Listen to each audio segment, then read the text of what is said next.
Hello friends, आप सभी का आपके अपने यूट्यूब चैनल कालचक्र इतिहास की यात्रा में स्वागत है। आज का जो हमारा टॉपिक है वो है गुप्त साम्राज्य।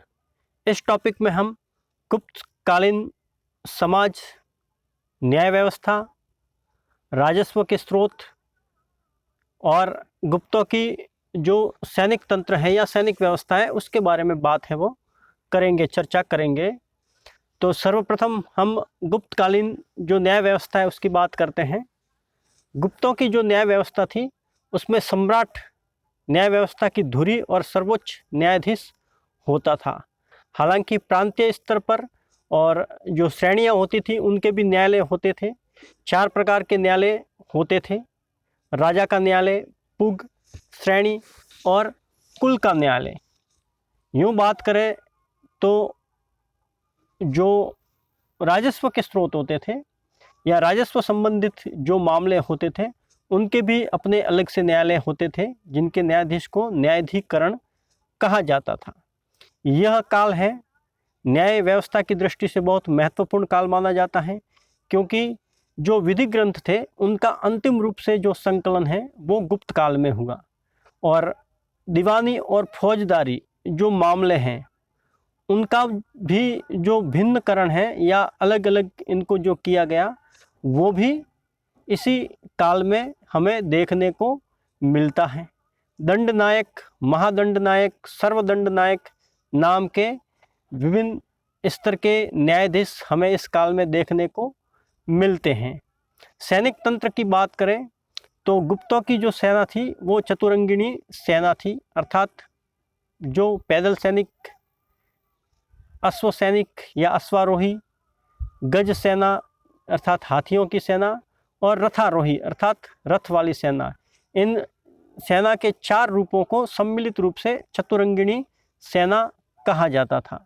गुप्तों की जो सेना थी वो स्थायी सेना थी।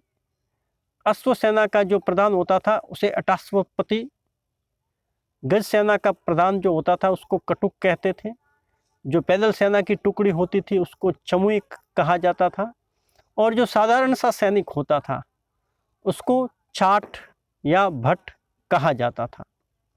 गुप्तों की जो सेना थी वो स्थायी सेना थी। अब हम बात करते हैं गुप्तकालीन समाज की। तो जो गुप्तकालीन समाज है उसमें हमें बहुत सारे नए तत्व भी देखने को मिलते हैं।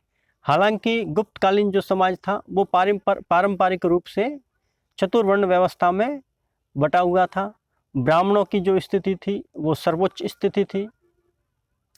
ब्राह्मणों के 6 काम शास्त्रानुसार निर्धारित किए हुए थे: अध्ययन, अध्यापन, दान देना, दान लेना, यज्ञ करना और यज्ञ करवाना।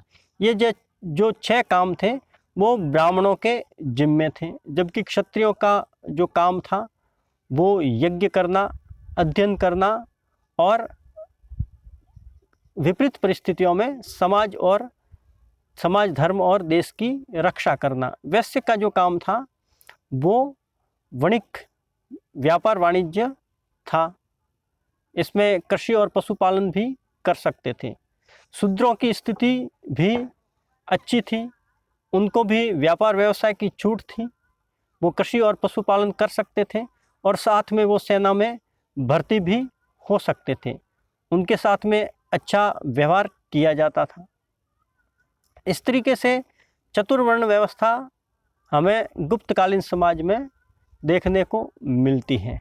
हालांकि जो वर्ण व्यवस्था थी वो अब जन्म के आधार पर कुछ ज़्यादा कठोर होने लगती है, अर्थात हमें ये ऐसा देखने को लगता है कि जन्मानुसार है या जन्मना जो वर्ण व्यवस्था है वो अपनी कठोरता ले रही थी।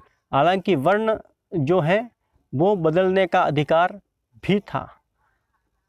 जो ब्राह्मण, क्षत्रिय या वैश्य वगैरह जो भी थे उनको आपातकालीन परिस्थितियों में अपने व्यवसाय को बदलने का अधिकार था, जिसको आपद धर्म कहा जाता था।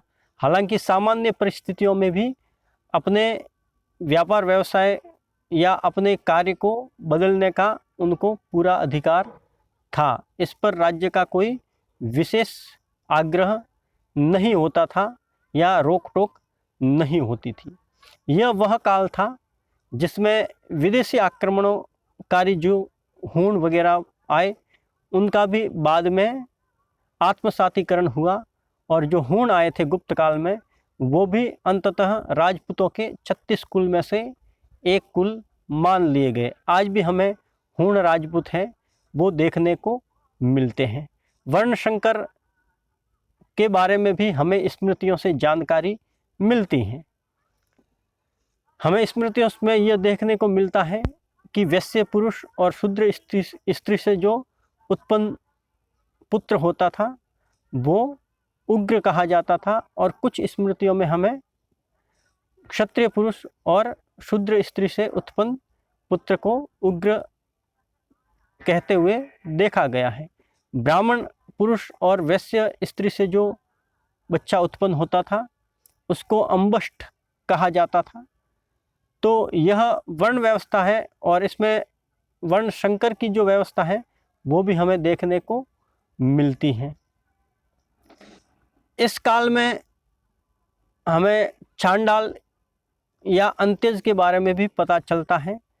जब फाहियान भारत की यात्रा पर था तो फाहियान ने चांडालों के बारे में लिखा है कि ये चांडाल थे, वो नगरों या गांवों से बाहर उनका निवास स्थान होता था।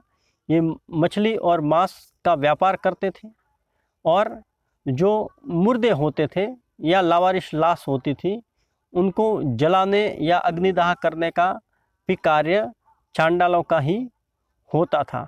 दास भी समाज में देखे गए हैं। विभिन्न स्मृतियों में हमें दासों की जो संख्या है वो अलग अलग देखने को मिलती है। दासों के साथ में अच्छा व्यवहार किया जाता था।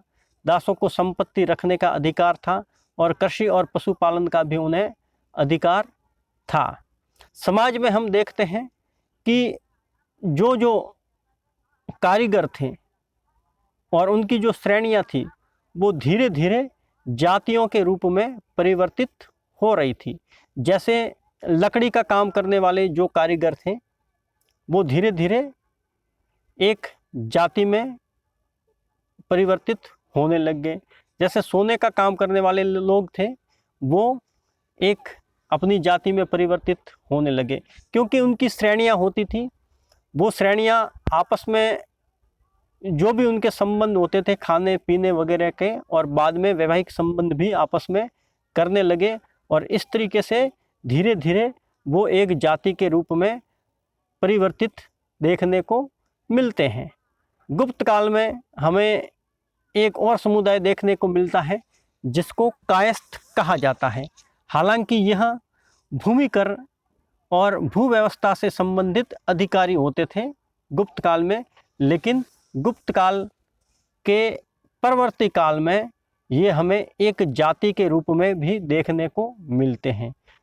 कायस्थों के बारे में हमें जो जिक्र है वो याज्ञवल्क्य स्मृति में देखने को मिलता है। परीक्षा में बार बार या कई बार पूछा जा चुका है कि कायस्थों का जो उल्लेख है वो कौन से ग्रंथ में देखने को मिलता है। तो इसका उत्तर होगा कि कायस्थों का जो हमें उल्लेख है वो याज्ञवल्क्य स्मृति में देखने को मिलता है।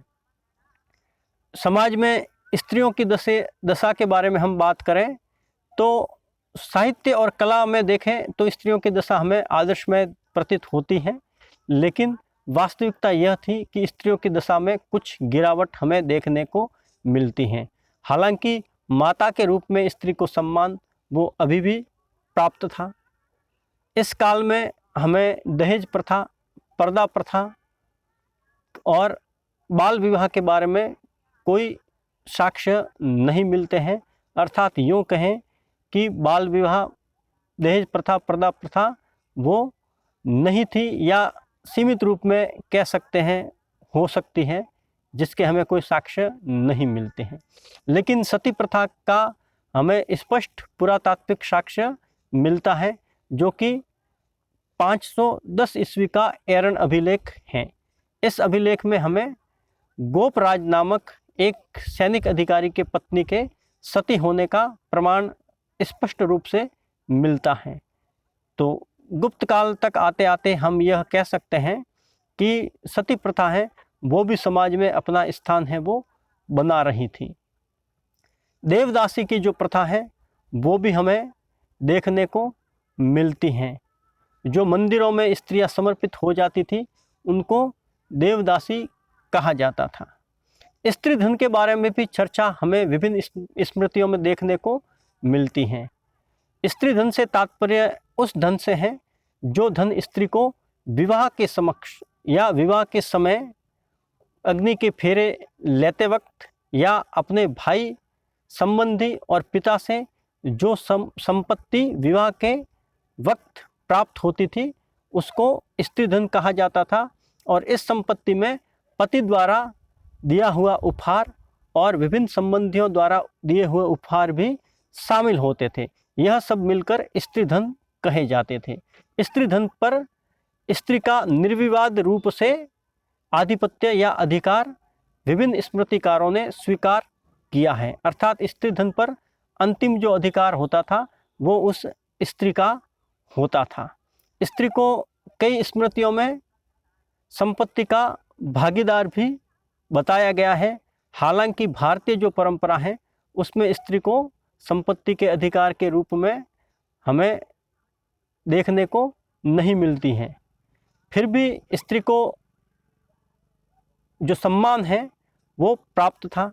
नारद स्मृति में कहा गया है कि जो स्त्री बिना संतान या निसंतान होती है और उसके पति की मृत्यु हो जाती है तो उस संपत्ति पर राज्य का अधिकार माना जाएगा। हालांकि यह राज्य का कर्तव्य है कि वो उस विधवा स्त्री का उचित भरण पोषण और पालन पोषण है वो करें।